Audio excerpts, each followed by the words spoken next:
All right, everybody, welcome to the new Patreon podcast. Tag team back again with with Dustin and Derek. We're the two of us tag team somebody. We're really investing. Or tag team. We're really investing a lot of money in this Patreon content game. Here we are. So today, Derek and myself. Derek, say hi to the people. Hello, everyone. If you listen to our first two podcasts, him on Homeschooled and me on the Cassie Couch, you know that we were going to have John Thorne on. We're going to talk to John Thorne about some of his AIW booking decisions. Dustin and I both grew up big AIW fans. Sorry, I'm just I'm distracted by this man who thought it was okay to bring his little child to wrestling practice tonight. I don't understand what's happening. His dad was sick. Oh. His dad was sick, which usually he's watching his daughter. Take it, just take it. I say the same thing. Just call off. These kids just want to learn. The desire. It's the business. It's what we breed here in this business. I don't think a gym's very homely for a little child. It's better than bringing your child to Winchester. I don't know. Okay. Oh. Barry. I don't get it. I don't want to get it. So John Thorne. What's this podcast about? So it's just basically us just asking people questions. And we decided while we were talking about SJK's free sweet shirt, we're going to talk to you about some AIW booking decisions. Hustler shirt. And some of your thoughts on this. Because I mentioned that I saw him lose to Mr. RBI in that shirt. And interesting story about that. He pretty much retired from wrestling, I think, that day. Because he lost to Mr. RBI. That's his last. Yeah, that was his last indie booking, right? I think so. He had all but given up. Yeah. And then he got... I don't remember the exact details on how he ended up getting signed, but I know he was had gotten a real job, fucking lost to Mr. RBI. His brother was signed. But the other point that we made was Derek saw him beat the Duke in that shirt. He beat the Duke in that shirt, but lost to Mr. RBI in that shirt. Well, that shirt became a staple. He wore it one time, and then everybody popped for it. So then it became part of his look going forward. It's a good look. It's cool. Somebody needs to bring that back. Yeah. Yeah, my friend R.I.P. Cock Lesnar's, a.k.a. John Selnick, who died last year of COVID, he used to get real drunk at the shows, and he couldn't really speak well, and he didn't know anybody's name. He wasn't a wrestling fan at all. He just came for the $10 all-you-can-drink, totally illegal beer sale that we used to do. The best. And he would just look at SJK and just go, fish, net, shirt. That was his heckle. Perfect. I love I miss West Park Party Center. Didn't you say it became a funeral home? Now that we're homeless looking for... It's a funeral home. We're homeless looking for a home-based venue. I only went to one West Park Party Center show. It was the Absolution 5, so I guess it was the West Park Party Center show. Yeah. That might have been I don't know if that might have been the last one there. I can't remember. I think it was near the end, if not the last one. It wasn't the paper towel show? That's why we got kicked out for using too many paper towels, they said. Is that really what it was? Yeah, they said our fans use too many paper towels. We're just running the expenses up too much. God forbid they wash their hands. My dad knew that. And this is before I even met John. My dad was like, AIW's not going to be at the West Park Party Center anymore because that's walking distance from my parents' house. Yeah. And I was like, why? And he's like, the guy who owns the building was not happy. They used way too many paper towels. And I couldn't wrap my mind around it because people were bleeding and there's chairs being thrown. That might have been towels were the issue. That might have been the last one because it was a Chikara doubleheader. So I remember the Chikara doubleheaders what got me to go. There was a lot of paper towel usage that day. I mean, I don't have the official record books in front of me, but I think that could have been because Absolution 6 was in Lakewood, so it was definitely right around that time. That was. So because my next show was TPI Night 1, which was at St. Gregory. Yeah. You want to know what? I think it was the last show because there's a big falling out around within this year within AIW, and I remember we were doing the Warped Tour. And I believe it was this same summer we were doing the Warped Tour. Yeah, I remember seeing you guys at Warped Tour. And the Cleveland date, I did not go to because there's this big meltdown. I didn't go till way later, I think. And when we were there, some guy came up to us and was like, "Hey, this is pretty cool. My dad runs this venue in Lakewood, and it was at St. Gregory's Church." So that's how we got that place was by doing the Warped Tour. And I would really have to look back, but I think that was the last show. Derek, what was your first AIW show? It was West Park Party Center show. I can't remember. All right. Or no, my dad went to one of the Peabody shows at then. Okay. I remember I had a very hard time getting in because I was young. Because they would charge extra if you were under 21. I think that was the old venue rule, like $3 extra at the door. They weren't buying alcohol, so make money off it somehow. But the West Park Party Center was actually, to circle back to that, was like a legendary Cleveland wrestling. I think that venue is more legendary than the lore of Turner's Hall that we kind of self-fabricated. Like, everybody wrestled in West Park Party Center. Like Cactus Jack, Sabu. No, Cactus Jack wrestled at the Brook Park Armory for Cleveland All-Pro. Sabu definitely wrestled in the West Park Party Center. Brian Danielson wrestled. Madman Pondo did all these crazy death matches in the 90s there.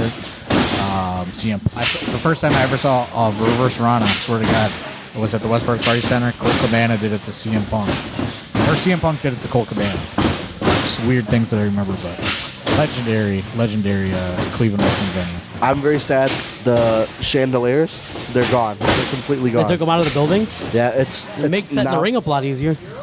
It's all carpeting now, and it's light gray carpeting, so it would be the worst for wrestling. You went in there? Yeah, I have a video on my phone. I'll send it to you. It's cool. Yeah. But it's sad. So what do you guys want to chat about? Come on. Thorne, so I know you hate everything you do. That's correct. Every show. What do you think is the worst thing you've ever booked? I mean, the worst thing you've ever booked. Right here, Dustin. I mean, there's so much of that. Like it's hard because there's a curve, right? Like if you look at those first, I don't know, however many years, it's all considered bad, right? Like there's people that have wrestled in the AIW that I would bet money never wrestled in the AIW. You know what I mean? Like some of the dirt worst people have AIW on their resume. There's tons of those. So, I mean, I can't pinpoint like a really bad thing. One thing that I thought would be good that was bad was Space Monkey versus Carly Perez. We thought we thought that was gonna go good, and it didn't. I just saw EC3 versus Chuck Taylor. That's pretty bad. I saw like this is like my match of the year, and then like I remember thinking back on it that it just wasn't that good of a match. Yeah, you know, sometimes it doesn't turn out on paper. You know, or it looks good on paper and doesn't turn out live. But I mean, I think everything has been pretty bad, honestly. Like, I mean, I you hate everything. I can't pin. There's so much stuff that I can't pinpoint. You hate the most. Point Break. I know you hate Point Break. Wasn't that, or no, Conspiracy Theory. What show was it?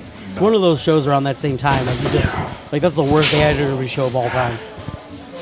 Well, there's so many factors on my end that go into it, you know, like performance-wise, draw-wise, money-wise. Like back then, the draw and money was not great. You know, it's funny. Pedro and I were talking about this the other day, and like maybe you guys will remember this. But, you know, we were trying to lock a name down for Hell on Earth 17 this year. Which, another funny story is I thought I miscounted because I was going through files and I was like, there's a Hell on Earth 15 and there's not... Did we do a Hell on Earth 16? Did we skip a year? I had to go back and make sure that we didn't fuck that up. But there's more Hell on Earth now because that was the only marquee show we did last year. We didn't do any of the other ones. So Hell on Earth is going to always be ahead of like Absolutions and Gauntlets now. But I had to do this whole inventory list for Fight TV. And I was like, wait a minute. Why do we only have 15 gauntlets and 17 Hell on Earths? Like, did I fuck something up? It's 2 gauntlets missing. But fuck. What was I saying? I lost my train of thought. So we were trying to lock a name in, and we couldn't find anybody for Hell on Earth because of WrestleCade in North Carolina, and it was just nobody available. And we ended up doing really well on Black Friday. You know, crazy huge house with outside of Matt Cardona, like no real big time attraction person, like pretty much all homegrown. And Pedro's like, "Hey man, it's a long way from having a collection jar at the front." At the front door, which is definitely a thing that used to happen at Turner's Hall. Definitely a thing. There was a Save AIW jar for everybody. Like we were trying to get donations because the draws were social so bad. media campaign. I mean, it was just we were in bad shape, and I also did not have a job. Chandler, I don't think had a job. Like we were still trying to run the IW, basically like unemployed. Like it was all bad. Life was real dark in those days. I'll tell you that. A lot of fun though. Those shows were so fun. Oh, I probably had a lot of fun. The most fun I ever had in my life was probably when I was the poorest, because I just had not a concern in the world. Not a single concern. A lot of drinking and just losing my mind all the time. Lots of legendary AIW after parties in those days. That's when. So like, I never like drank alcohol. Before at this point, I went to one of the Zach Thomas story. No. I was called on me. I was over the age. I went to a J-Lit after party where Buff Bagwell was. Oh yeah, it was a tavern on Bidoff. Was spitting the drinks, and that was the first time I really drank ever. That was a real bad legendary AIW after party. That's the one year. The year before that, I think is. That one is also bad. That's a good. That one tell almost, those stories.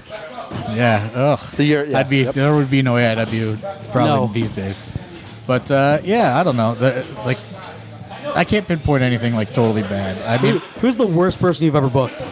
You're like, why would I book this person? There's a shit ton. Outside of some of the early people, like let's say like, there's like obviously there's like all the like shindy wrestling Cleveland guys that you booked in the early shows, fill out cards and pick up. But like, who's somebody you booked and you're like, man, I will never book that guy again. That was the worst thing that ever happened. J-Rock. Give it up one time. I mean, he's fine. He's like fine in small doses, but it's like the stuff that comes along with it. Like he was like, for people that don't really follow, and maybe one day we'll do like a deep dive Patreon podcast with all this. But like, he was kind of a driving factor in why like the original like group of founders of AIW like split apart. Like they're like, he was like the catalyst for all this stuff. It's just I don't know, just people that like I don't want to be around. I don't want to book. You know what I mean? Like there's a lot of those people from those days that I just go, it was fun in 2007. I don't know if it's fun in 2022 to hang out with you. Who's your favorite person you ever booked that you didn't know was going to be your favorite person you ever booked? Oh. Like you just booked them on a whim and you're like, we'll see how this goes. And it ended up being like way better than anything. Like obviously like you booked Scott Hall thinking Scott Hall's going to be cool and Scott Hall ends up being super cool. But like who's somebody you booked and you're like, all right. Yeah, like not a name. We'll see how this goes. Well, I was going to say Little Guido. Yeah. Like that was just like a one-off thing. Zero expectation. As far as like indie-wise, I don't know. I mean, there's been so many, people like that have like been booked on a whim and turned out, like Tim Don's super fun, Colin Delaney super fun, like tons of people like that were books that were essentially supposed to be one-off bookings, you know what I mean, and then have turned it into long-time AIW mainstays. Like there's a time where Colin Delaney like once asked us for like $2,000 or something, and like, did you ever hear the story on how Colin Delaney got booked? We were talking about it at one of the after parties recently.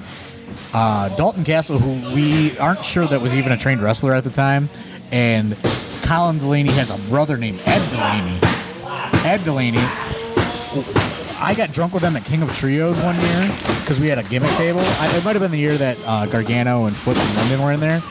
And I'm just getting drunk with these random guys. Like, I don't know who they are. And they're like, I'm Ed Delaney. I'm Colin Delaney's brother.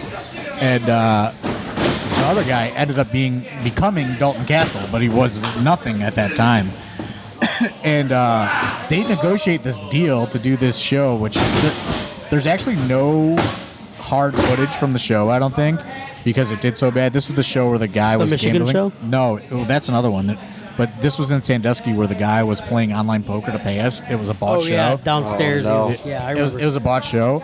It's from dusk till dawn. But they at this time, Colin Delaney's getting like $1,000 a booking, $2,000 a booking because he was like recently in WWE, and like they negotiate this deal for like the whole car, and like they tell him, hey, we got this date, blah blah blah, and like Colin never questions it, and he tells a story like they're driving to the venue, and he's like, what are we getting paid for this? He's like, oh my God, like we can't believe we got this much money. We're getting $200. And he's like, each? And they're like, no, for the whole car. Love it. And then, we got there and there was like 4 people in the car. I think it was like 4 paid or something. Love it.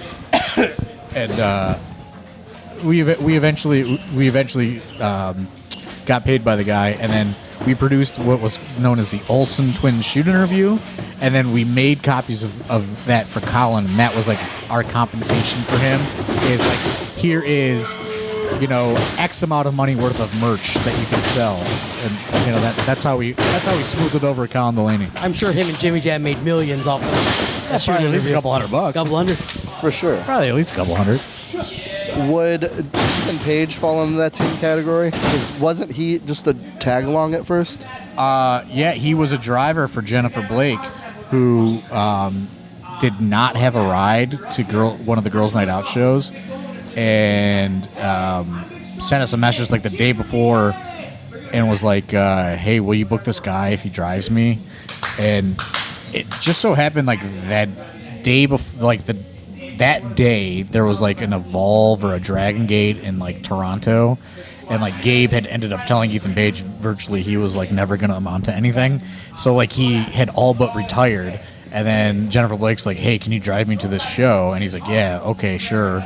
And then we put him in, he wrestled Eric Ryan, and they had a really good match, and then we ended up giving him booking for the J-Lit in like the next month or something because of that match, and then he was in the AIW for a very long time. Forever. Still is. Been there since the beginning. Still somebody I talk to on a daily basis too, which is very strange. That's what I was thinking of when Dustin asked that, because I know you and him are really close. Another person that I'll put in that category is Swoggle. I never thought in my life I'd get like FaceTime calls from Hornswoggle all the time. Yeah, that's weird. To tell me about his like life updates and stuff, and like talk to me about like dating girls and like life problems and stuff. That's you have like a real weird, like you'll be like, Terry Funk just called me. This is like Terry Funk just called me to talk about a Dennis Stamp story that he remembers. Or one AIW show like, started late because Terry Funk called me right before we were supposed to start, to be sad about Dennis Stamp, and I was like, I can't start the show. I'm on the phone with Terry Funk. That's how it like, works. You guys just gotta wait. Like, I'm not getting off the phone. I'm not cutting Terry short. Did you say Dr. D called you recently again? Like Dr. Or no, wait, no, He sent me Facebook messages. that's weird. Yeah, you just have all these like legends just hitting you up like just a normal ass person.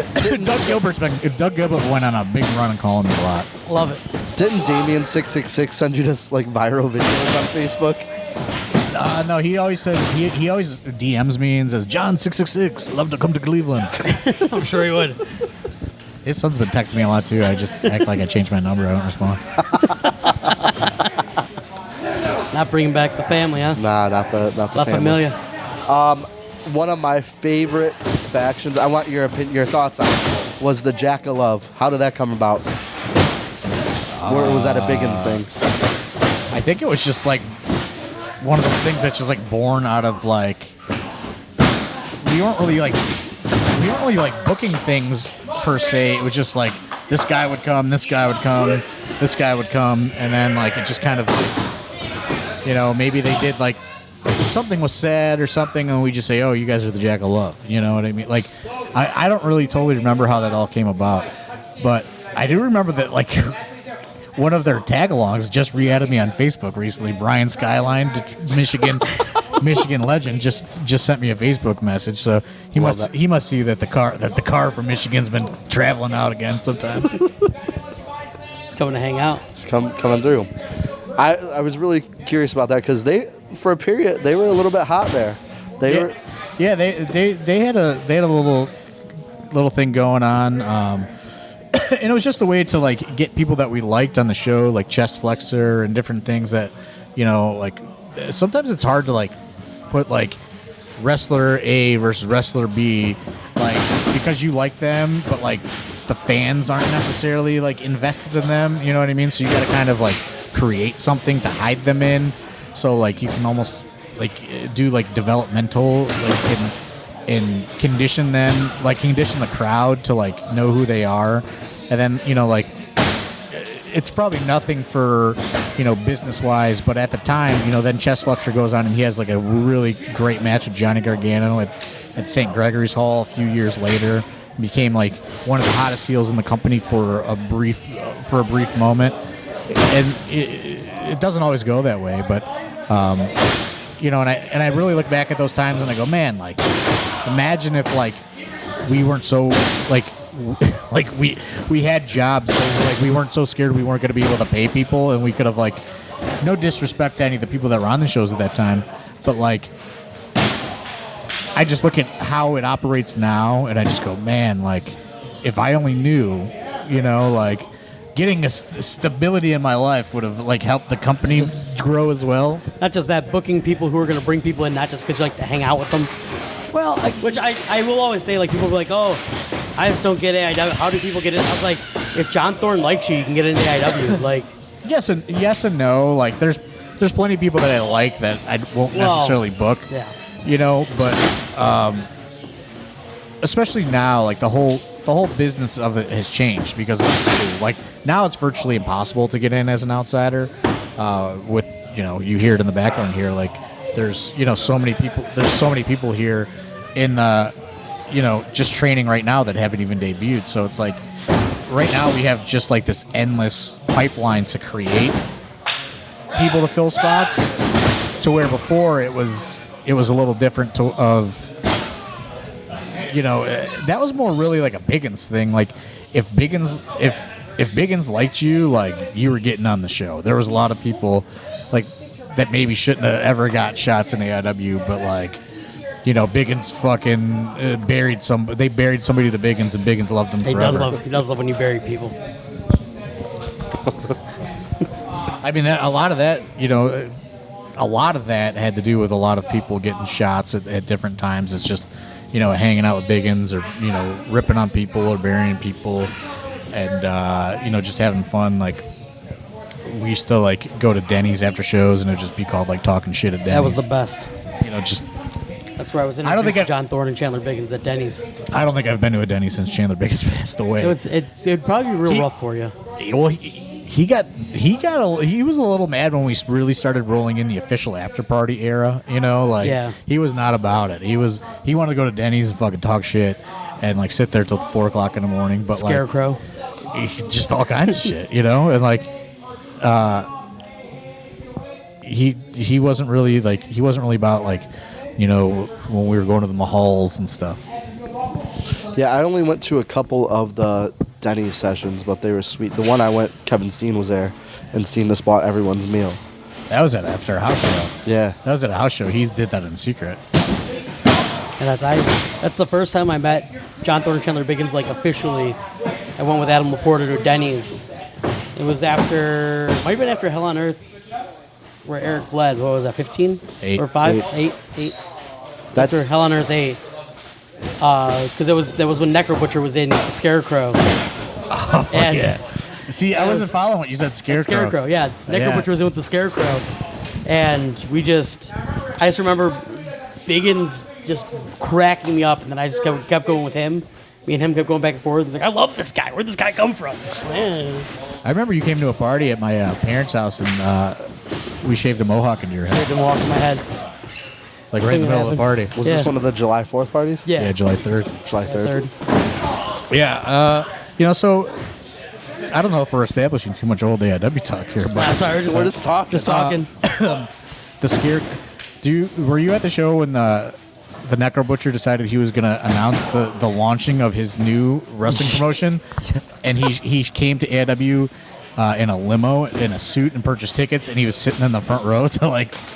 As a publicity stunt? I was not at the show, no, but that's why he was blacklisted and was part of the Nixon team, right? That's Thorne's the story. I that have was the list, story. Yeah, and yeah. that's the. I don't know. I can't remember. No, because he came in as a babyface against Nixon. I think this No, is he supposed came to in be. as part of he was Nixon. with Nixon. Was he? Yeah. Yeah. I thought it was Chris Dickinson. Listen, Dickinson was originally part of Nixon. Oh, He was the okay. surprise partner for Team AIW. Yeah. So Because- that must have yeah, okay. So because that happened at that weird Puritan church, which was the in between spot. So that was the in between spot for West Park Party Center to Turner's Hall. Yeah. I think. Yeah, that's where he would have been in the Or no, War. Yeah. it would have been West Park Party Center to. So it was Gregory's. So I think we went to West Park Party Center, St. Gregory's Puritan Church, then Turner's Hall. Yeah. Yeah, so he did that at the Puritan Church. He came in the suit, and like things were getting real heated. Like, and then he took a bunch of drugs and fell asleep, and everyone was taking pictures of him and sitting in the front row sleeping. He was also sleeping on the pews, like by Yeah. the main doors. That Biggins yelled at me that show. I was obviously just a fan at the time, and you guys sold out of all of your guys' pops from the merch table or the concessions. Monsoon was empty, so I went to get a pop out of the machine, and Biggins yelled at me and unplugged the machine. So I couldn't. You already put your money in there? Yes. That's good. That's funny. But as he was yelling at me as Necro Butcher was sleeping, right? Like Money was real tight in those days, and like that's why there's people that from those days that are trying to get back in the game, and they think like wrestling operates like that, and it doesn't operate like that anymore. You know what I mean? Like things were like real lean, and like the business has evolved so much. Like if I look back and I think about like what some of these guys that have gone on to be complete superstars were charging. It's like you can't even get like a 1 year in guy for that. You know what I Yeah. mean? Like it's just like the paydays and the evolution of everything has changed so much. But yeah, those were like I look back on those days and like super fond memories. And I also like think like fuck man, like it's like turned into such a machine at this point. And at that point, it was just like we could have went out of business at any day. Like it's pretty crazy. So, personally, one thing that Biggins once told me was supposed to happen that never did happen was going to be Panda Express versus Motor City Machine Guns. Was an idea that was being floated around. What ideas in AIW past? So, like, two-parter. What ideas have been floated around in the past that like just never came to fruition? You wish would have. And the other one is like, who's somebody that like reached out for a booking before they got big that you didn't take, Oh, there's a ton of people. and you're like, no, and Sasha then they got Banks. huge. Sasha Banks. what? Sasha Banks, all right.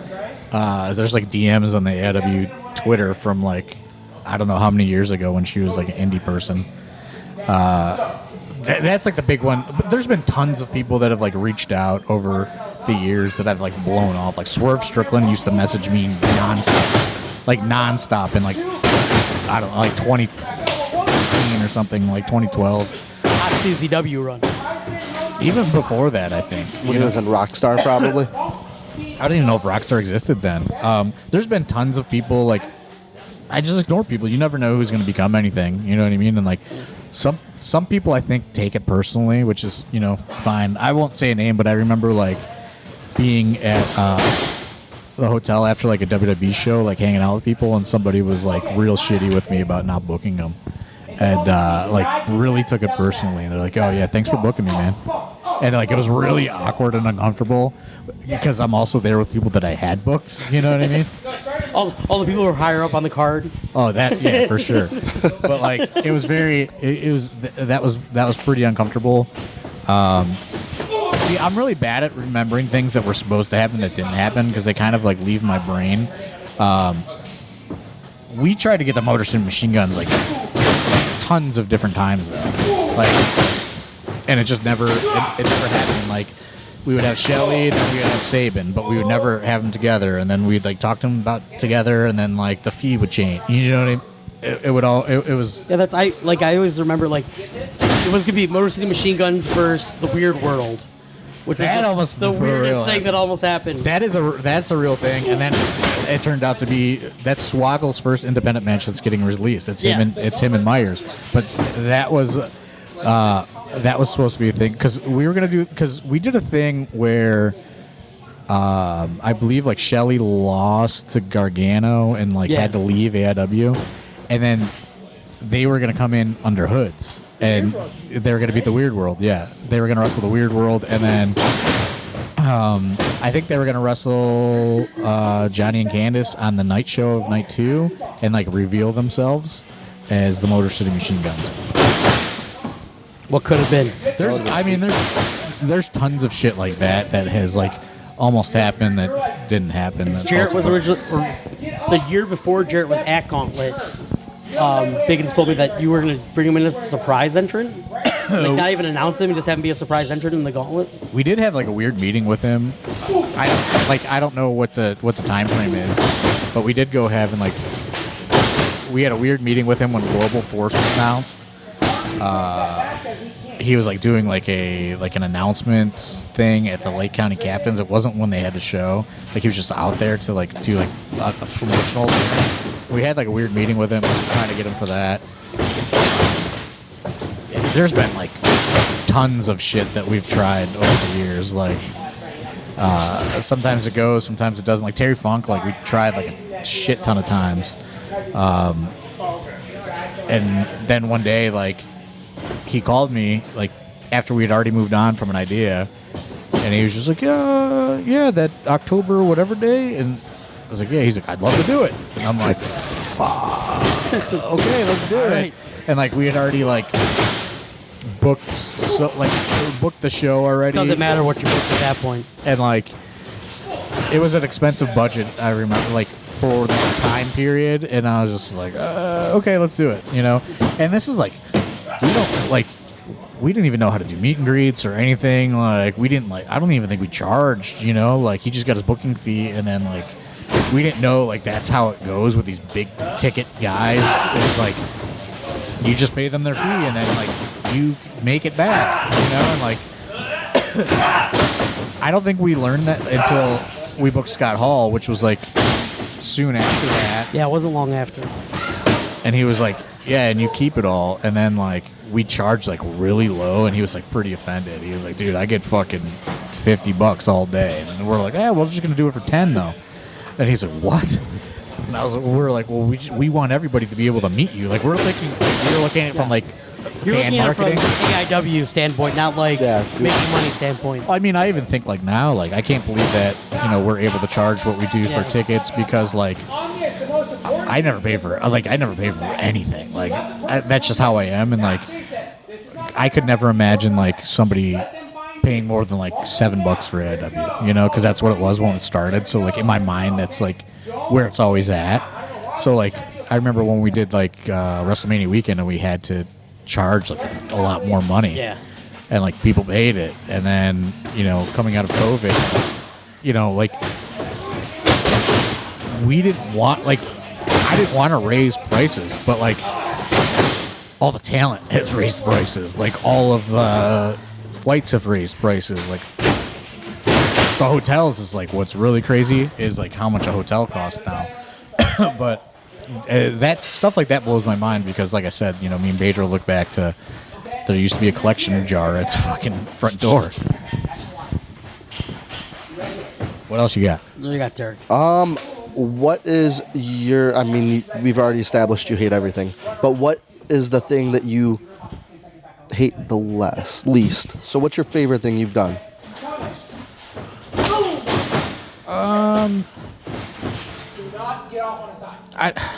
That's hard to answer, dude. Like, I mean, if you want like a really like, it's not a cop-out answer, but like a really general answer, it's being able to do it after Biggins passed away. Like, I think that's what I'm most proud of, because it was a real difficult time, and there was a lot of I don't know if I want to do it. You know what I mean? I don't know if I want to do it without Biggins. Like, there was just a lot of just mixed feelings on it. You know what I mean? And like, now that his mom comes around and stuff, it's like I'm so happy that I was able to do it, because like it gives her this continued connection with him.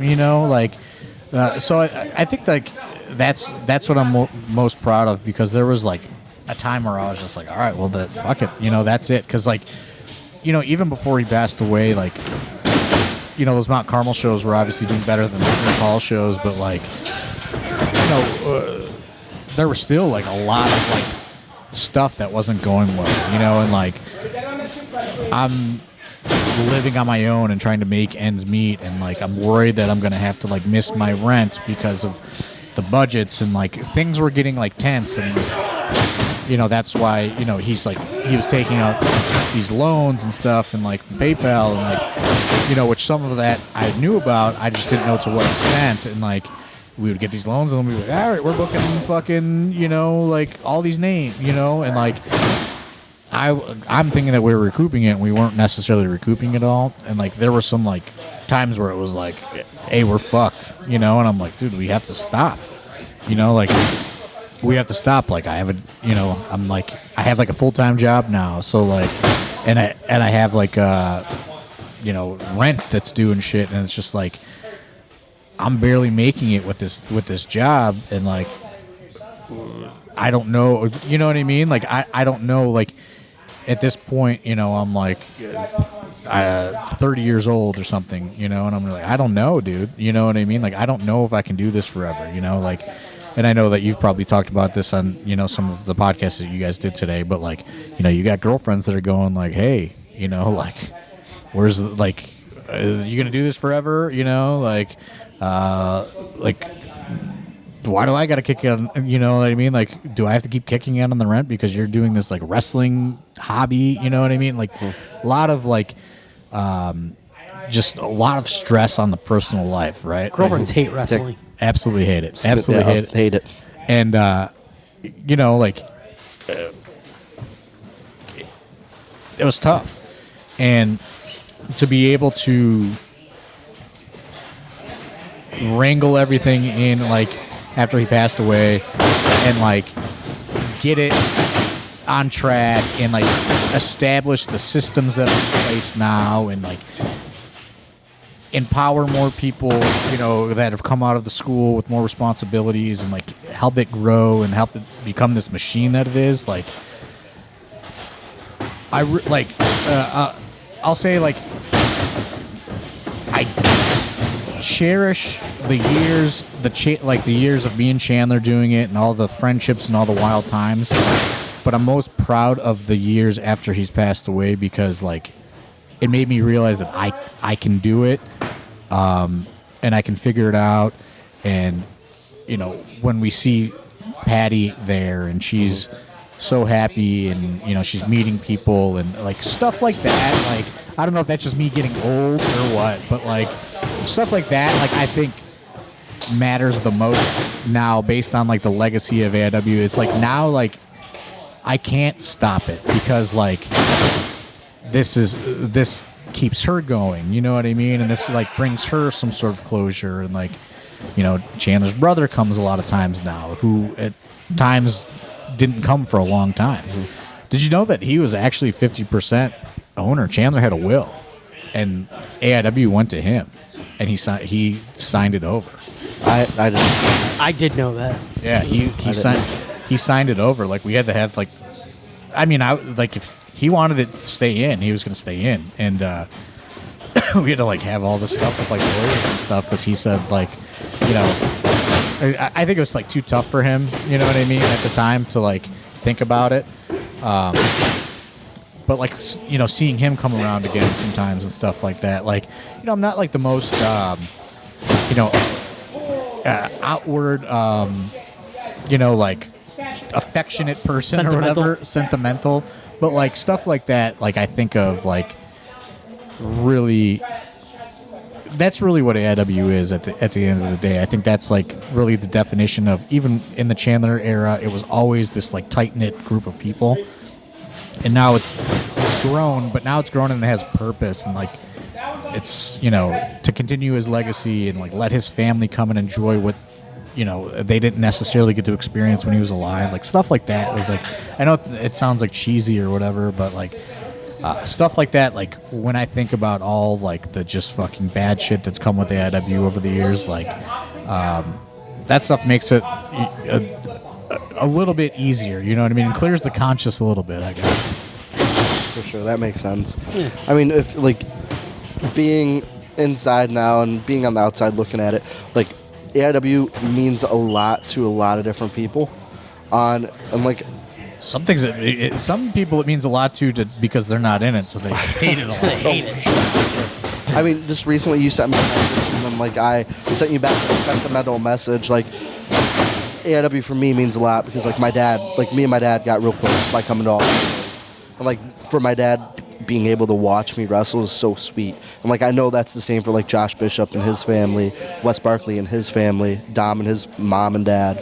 Like it's cool to be able to perform at a high level in front of our family, and like it's real cheesy. I know Coach is going to listen to this, and he's very big on preaching like it's a family atmosphere, and like that's honestly what I think AIW has become. Like, you know, it's kind of funny. It's like, and you know, you guys were around for these years, but like there was like a time where AIW was just known as this like wild party thing, and like, you know, the fans were in on it, everybody was in on it, you know, and like now it's like it still has that, but it's like it's not like going to the bar like on the college campus anymore. It's like going to the family cookout now, you know, if it makes sense. It's like people are still drinking, but it's like I got to talk to parents and like, you know what I mean? And like I'm friendly with all these people's parents, and you know, like Josh Bishop's mom, like stops by and sees me at work sometimes, and like, you know, like I talk to all these different parents, and like I never thought that like AIW would have like grown into almost this like intramural sport for all these people. Eric Taylor's dad having a heart-to-heart with you after. Yeah, we had me and Eric Taylor's dad. You know, me and Wes's parents always talk. Josh's parents. You know, like so many people's parents.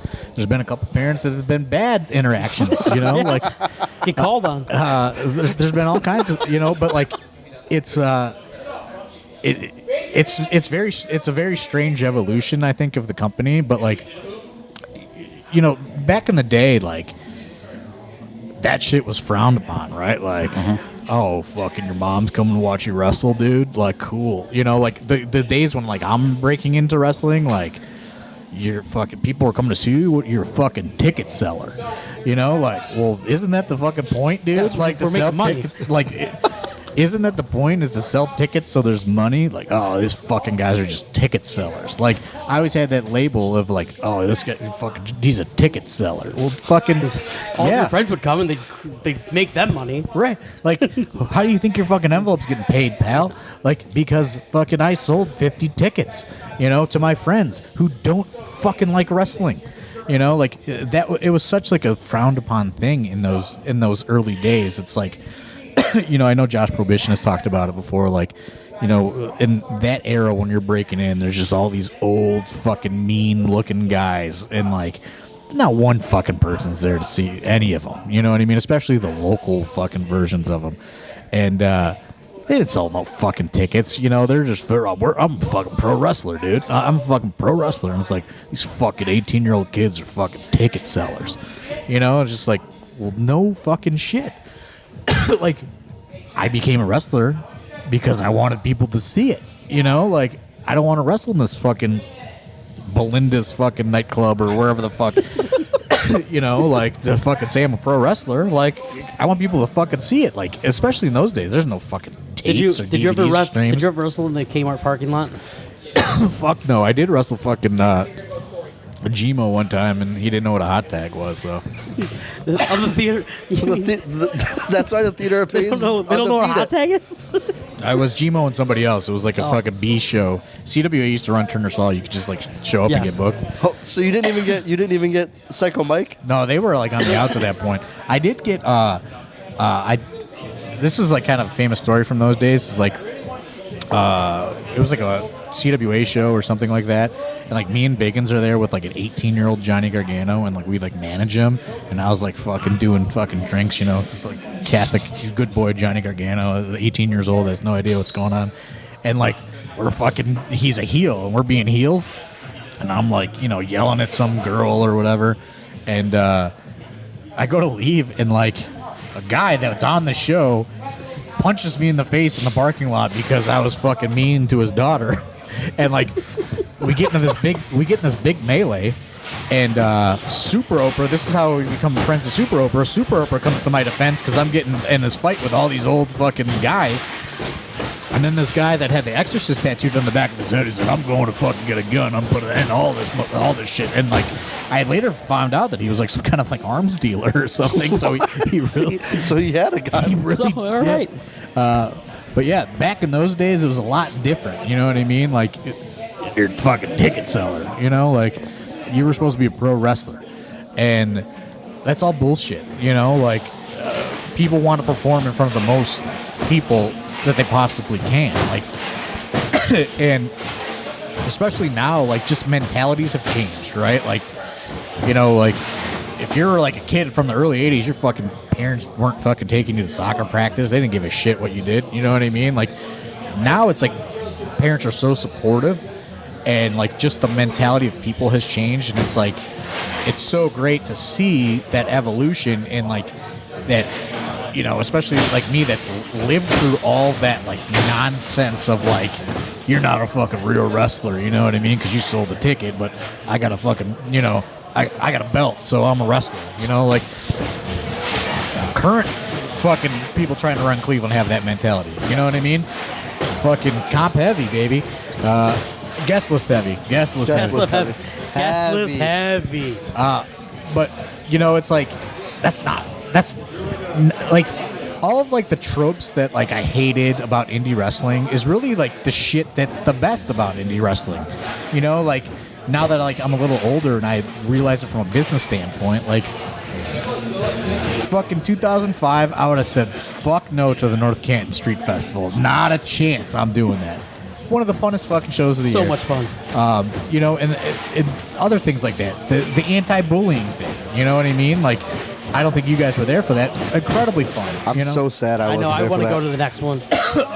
You know, just stuff like that. It's like, that's the kind of stuff that I'm happy about. Is like I've like was able to like break down these like, you know, these stupid like standards that like I'm sure they exist in every fucking scene, but like they were like so prevalent in Cleveland of like, oh, these guys are ticket sellers, fucking make some backyarders, and you know, it's like, dude, you're wrestling at the fucking Cleveland Police fucking hall with a low ceiling in front of fucking 15 people, dude. We can kind of, not to get too much into what was said, but when we did the Control Your Narrative ring rental Oh yeah. before the show, a lot of people who at one time probably wanted you dead. Like that's not really even like a joke. No, yeah. Yeah. Like they literally were like, thank you for what you've done for Cleveland wrestling. Thank you for everything you've done. Thanks for building this into what it is. And that's got to mean something at this point because it was in a real dark place there for a while. Oh, like you know, there's incidents I won't discuss ever on a podcast, but Yeah, I know that's what I'm saying. Not getting too deep into things. I know you guys are aware of a lot of it, but like my mentality is like, hey, you don't have to like me, but you will respect me for what I did, and I made a lot of life sacrifices to make it what it is now. You know, like, you know, I love JT, but like he had a lot of fucking down years. You know, he had a lot of negative impact on the scene because he was a businessman for himself, which is understandable, but he did oversaturate a lot of the scene at the same time because JT ran as anybody that had $300. It didn't matter. You know, you could be running next door to where he runs. You fuck giving him that $300. It's going right in his pocket. He's making his student set it up. Like, but he had a family. You know what I mean? Like he had a different mindset. I'm proud that we were able to like run off a lot of that oversaturation, and you know some of it's starting to come up now again because there's more rings in the area. Which for a long time we wouldn't rent a ring out, and it wasn't to have a monopoly. It was to like, you know, you look at like 2007. There's probably like 6 wrestling promotions running the west side of Cleveland. You know what I mean? Like just the west side. You know, you're not even counting east or south or north. You know, it's just like... Or far west even. Right, that's what I mean. Like within an hour range, you know, radius, like there's so much wrestling and nobody was able to draw anything, you know? Like, So I am proud of like that progression, and you know, a lot of that is attributed to the students because like you guys understand like what is being built, and it's like every wrestler that has no home base is always the wrestler that goes like, you can't tell fucking independent wrestlers where to wrestle, where not to wrestle. But you're only saying that because you're wrestling on the fucking shittier show, dude. Like, nobody that's on the fucking good show is fucking concerned about that because like working both shows isn't fucking changing anybody's financial fucking status. I hate to like break down that fucking big myth, but like, hey, if you wrestle at both shows that are in the fucking same city, like, you still got to go to work on Monday. You have an extra $50 in your pocket.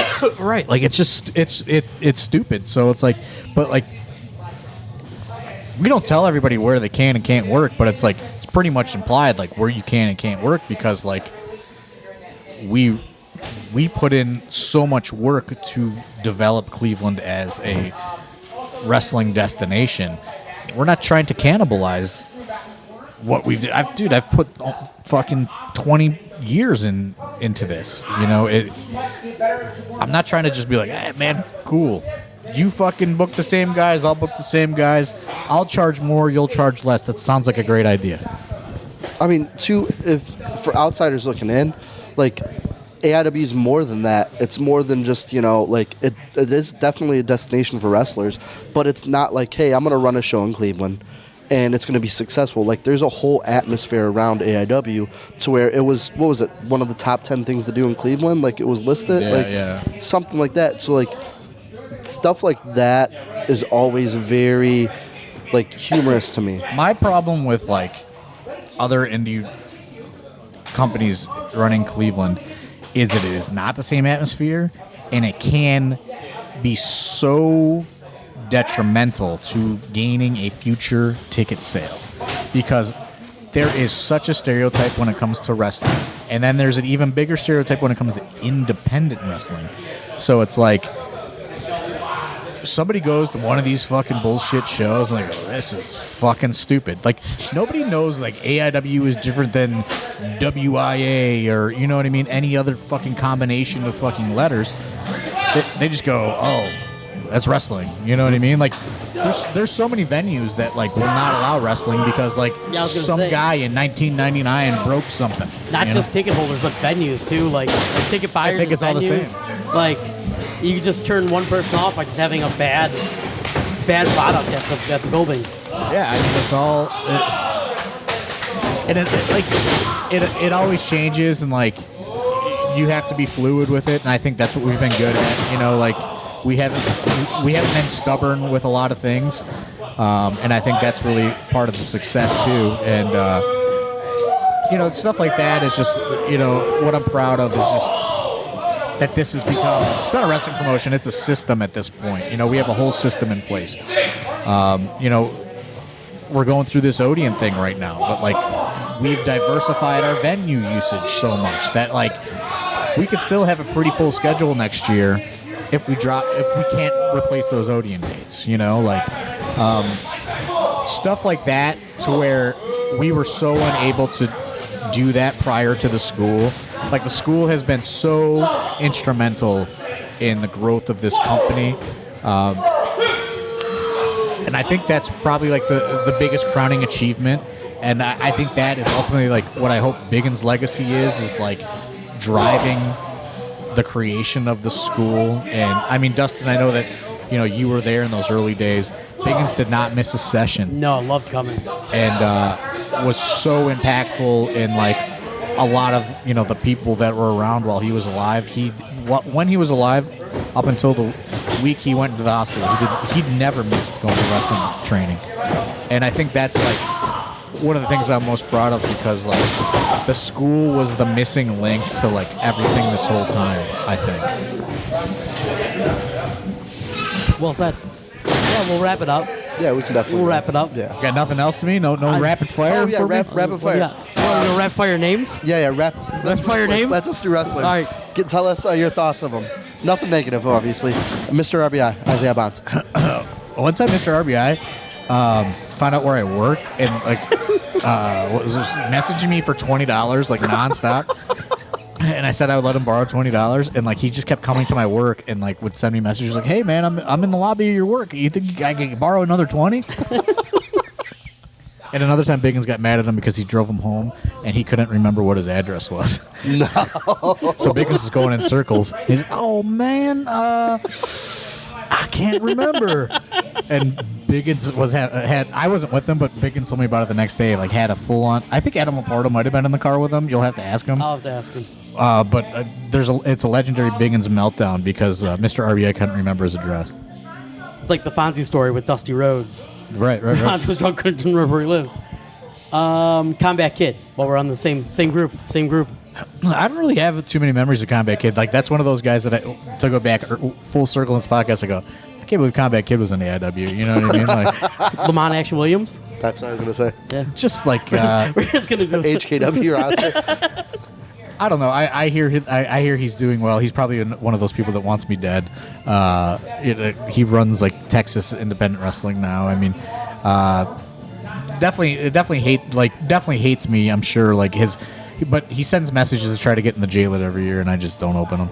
So I did a Hard Knocks wrestling tryout once, and I beat half a school in shoot wrestling. I wrestled there a few times. I don't know if I should say this. At the school? On the shows. Oh, I thought you were the little building on West 25th? Do you know Mo that does the catering for us? Yeah. He used to go to the school there. Oh, I didn't know that. I didn't know that either. I don't know if I should know this, but one time he said that he would wrestle for free if I let him beat Johnny Gargano. And I said no, and then he never wrestled again. In the AIW. Team Beyond. Zane Silver, Chase Burnett. I think Chase Burnett's probably one of the more underrated guys. It's crazy that like those guys got like booked in Evolve and stuff. Mm-hmm. You know, at that time period, like both pretty talented guys. Zane Silver, he's my friend on Facebook. I don't really know too much of what he's been up to, but Chase Burnett would always have these like up and down days with Biggins. But he's very confident and very, very high on himself, but super unique performer. Let's go with Jimmy Jam Olsen. We talked about him earlier. One of my favorite people, honestly, that I ever met in wrestling. I think he's probably one of the most underrated guys, and certainly was ahead of his time as far as his just time in wrestling. Like one of the smoothest, crispest performers ever. Wish he was still a wrestler. And just all around, just fucking awesome guy. I remember a story about him is some girl gave him a pair of UGG boots, and UGG boots were super expensive, and he cut them into flip flops, and that was his summer footwear. I went out on the town with Jimmy Olsen once in Philadelphia. It's a heck of a night. I'm sure. It's saw crazy. Persis without his mask on. It blew my mind. Speaking of masked wrestlers, Ultramantis Black. He's always we've always gotten along very well. Very, very good dude. I wish he would do more AIW shows. But he did AIW when he was at some the height of his popularity at times. You know what I mean? I remember we put the belt on and he's like, no, I don't want Yeah, I was gonna. So anybody who saw it or was there, it was just a real weird thing that happened. Nobody thought it was gonna happen. It was sweet. We know it was because there were some issues with Ethan Page getting in the country. Yeah. Why was Ultramantis Black the option? Because we were doing I think it was our first iPay-per-view or one of the first iPay-per-views. Yeah. And we wanted to have a pay-per-view moment. Mike Burns from a Smart Work Video was really driving force behind it. And Ultramantis couldn't commit to a bunch of dates. He couldn't even do the next show. He was off of Hell on Earth. But then we got him to agree to Dead Presidents to come in and drop the belt. It was just a hot shot booking thing that we thought would get us some attention and help kind of drive people, because at that time Ultramantis Black was red hot and Chikara was the biggest fucking promotion in the world, as far as independent wrestling goes. What about the Batiri? Great guy. Talking Chikara. Just two other great guys, super talented. Everybody that knows me knows I'm pretty anti-face paint. But when we saw Oberion, he was announced for the Young Lions Cup that Eric Ryan was in. and nobody knew who he was. Like nobody knew it was like a Chikara creation. Like everyone thought it was some random wrestler that had this fucking sick ass look, and we wanted to book him off of that. We thought he looked super cool, and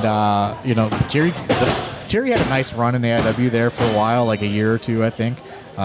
Great guys. Trying to think. You talked about him a little bit earlier. How about Chest Flexor? Weird guy, huh? He's a strange guy, but I like Chest Flexor. I haven't seen him in a couple years. I think he might have came to Chandler's funeral. I'm not 100% sure on that. I know like Kodama came and like Sam, who managed the Batiri, came. But Chest Flexor is a great guy. There was a while there where like this fan would pay a limo to drive them to all the bookings. Yeah, Flexor Industries, baby. And like they would just arrive. They would just like the whole carload of people booked from Pittsburgh would arrive in this. It wasn't like a nice limo. It was like a shitty 1984 like Lincoln Town Car limo. With that's like, the most Chest Flexor limo you can get. We used it like there's a couple DVDs where like we definitely incorporate the limo arrival. You know them leaving in the limo. Yeah, when Shima won the title. Them coming too in the limo is like a few vignettes. That's the end of Absolution 6, I think, maybe. Yeah. How about Shima? Yeah. Shima Zion, Walking Wild. Great guy. DJZ. Great guy. Texted me the other day. He is like texting me guys that he thinks that we should book and stuff all the time. Like still follows everything. He's always that guy that's trying to help people out too. Like brought Gringo Loco, who was an unknown for that one girls' night out. Like always just he was always a guy that was pushing to be better than everybody else, and like it took him a long time to get there, but like it's amazing that he's on SmackDown right now. And one of the nicest people that you will ever meet on the planet. Me and Biggins went to his house once, and his mom made us some sort of I can't. It's Filipino, right? Filipino, yeah, like Filipino food, and I was like, it's not John. Oh, that's not. I had to pretend to eat it. But very nice, very nice lady. Shima, one of the AIW OGs, like, was definitely he was on shows in that first year.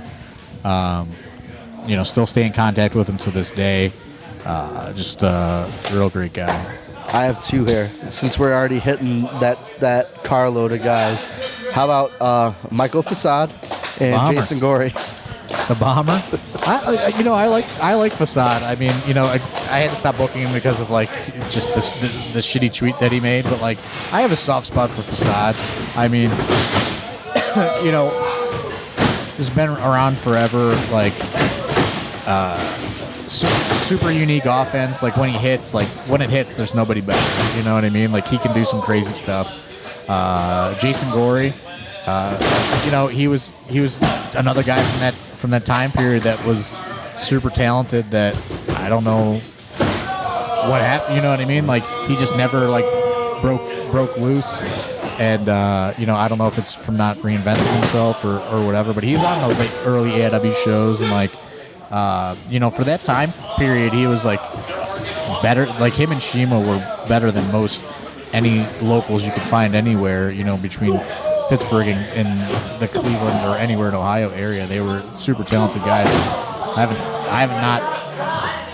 don't know the last time I saw Jason Gorey. Maybe when he got his head split open by Just Incredible at the White Eagle. I might have seen him there. I'm sure. I think he did come up to you. He might have. I mean, there's like no like heat or anything. It's just like sometimes you have to stop booking people, and like they get mad about it, but like it's nothing personal. About Jimmy Jacobs. Jimmy Jacobs? I like Jimmy Jacobs. There's a time where like Jimmy Jacobs would always be like a guy that bailed us out when he lived in Detroit, like something canceled. I could text him at like 4 o'clock in the morning, and he'd be like, "Yeah, I'll be there."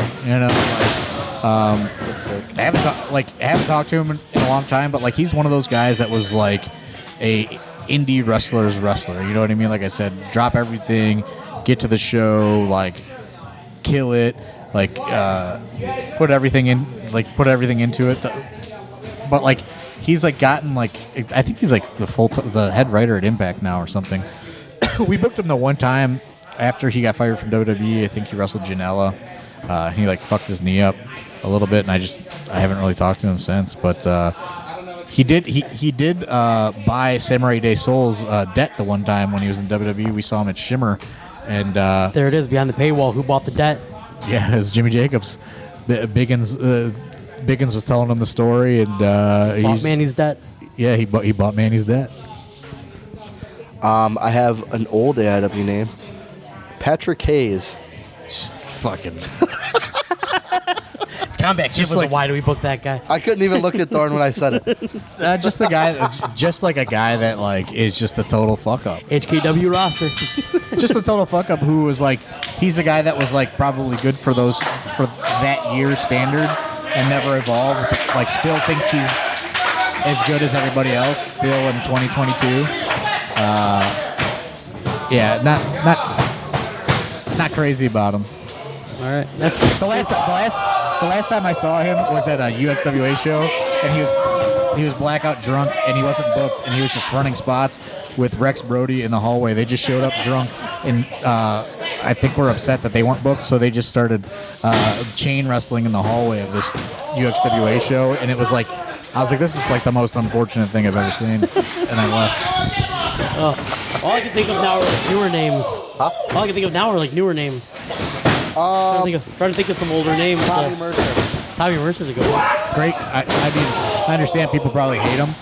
Great guy. Like, had so much fun with that guy in my lifetime. Was always like another guy that would draw because he had roots in Cleveland. Every time we booked him, like he would bring out a huge crew of people. Always like down to go out with all the boys afterwards. Like, you know, I understand he got in some trouble and all kinds of stuff. And that's why we kind of phased him out a little bit. But like, honestly love the guy. Like, you know, I don't know what happened with all of his stuff, obviously, but you know, always been great to me. Always was great to Biggins. Like, super professional guy to us. Did a lot in those dark years that we've been talking about to like get people through the doors and like, you know, help us. I hate when they chant during the fucking training. Right? Fucking marks. Ticket sellers. What about Michael Hutter? The essential character, EC3. I wrestled him on the AIW first show. I know. I saw the flyer. I mean, he's always been good to us. Like, super out there post now on Instagram. Like, he's always getting like lasers blasted into his eyes and stuff. In the cryo chamber. Best. I mean, I feel bad that, like, you know, he made it, but he didn't make it. You know what I mean? Like, he was always like that guy that was destined for greatness in the Cleveland area.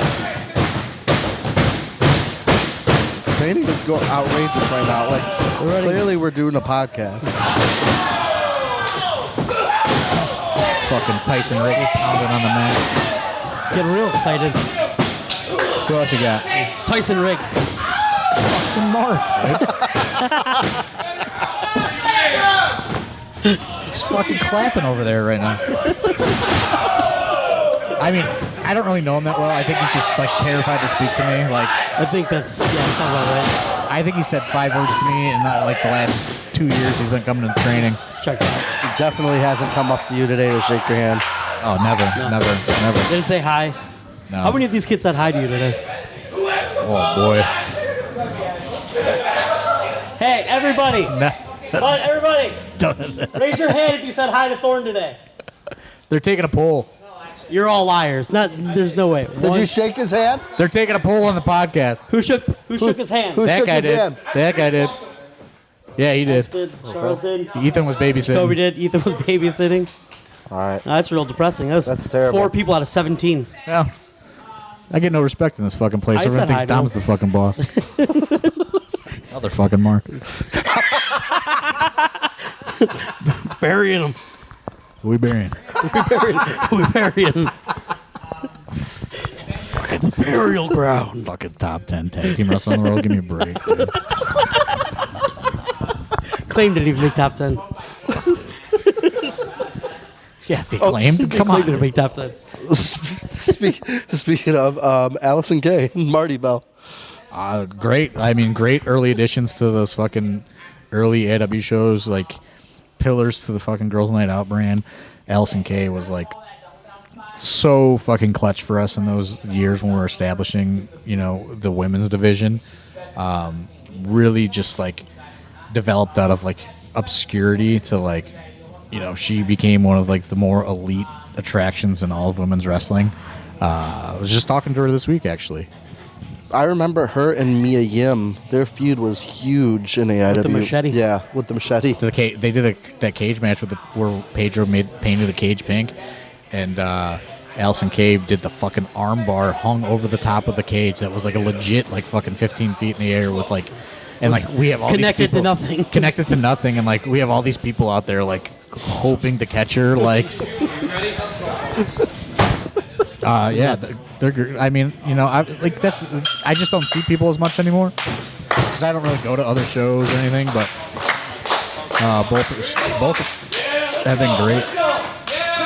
Haley Hatred. Oh, my nemesis there. Nemesis. At that time, like one of my probably best friends in the world. Why we decided to do it, like we used to like hang out all the time, like super part of like the fucking AIW office crew or whatever you want to call it, like in those years. I would like. I'm a mediocre wrestler at best, but like people really fucking cherish those like series matches. And I mean, like most people don't have anything anybody ever remembers, so like that's just all because of her, though. Like so, if anybody remembers me as a wrestler, they remember it because of those matches. And so I'm super proud of those things. I haven't talked like I found Biggins had found Detective Biggins before he passed away, like found that she was like living in Morocco, and I emailed her a couple years ago. Like we went back and forth, but other than that, I mean, there's been virtually no contact. I guess she's married and lives in Morocco. Her sisters will contact me every now and then, but like I don't think Haley comes back to the States hardly at all. Got anybody else there? No, I think we hit the. Anybody we missed that's a major AIW player? Oh, you missed a ton, but this has been almost an hour and 15 minutes at this point. Yeah. So long. That's what the people want. That's what the people want. They just want to hear John Thorne talk forever. That honestly, like, That's all they want to hear. honestly, that it's true, John. I don't know that's They just true. want to hear John Thorne bury people. Start talk about Patrick Hayes more. Okay. What do you think about Shawn Blaze? Next time I'll tell you about the time I grabbed him by his throat.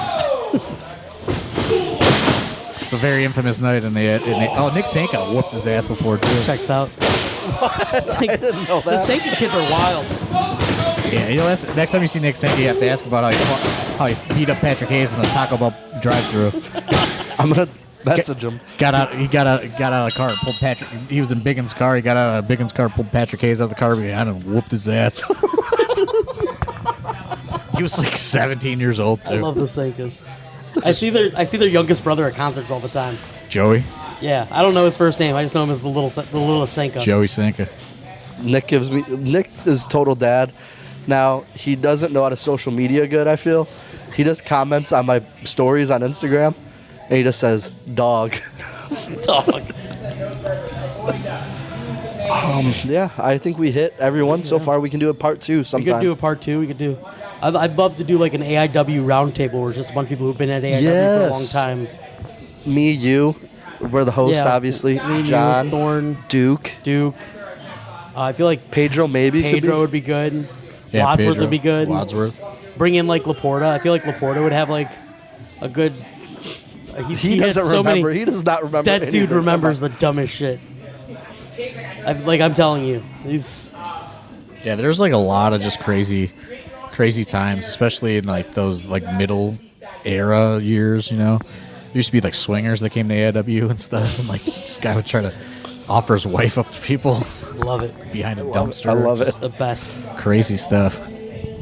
All right. Well, that's the first episode of tag team back again with Dustin and Derek. It was named on the spot. John came up with it. Yeah, Tori came up with it. We'll have another episode. One day. One day. Yeah. All right. Well, I'm not going to be on it. You won't be on it. All right. We'll have somebody else. You'll be on episode 5. Yeah, we'll do part 2 at episode 5. Sounds good.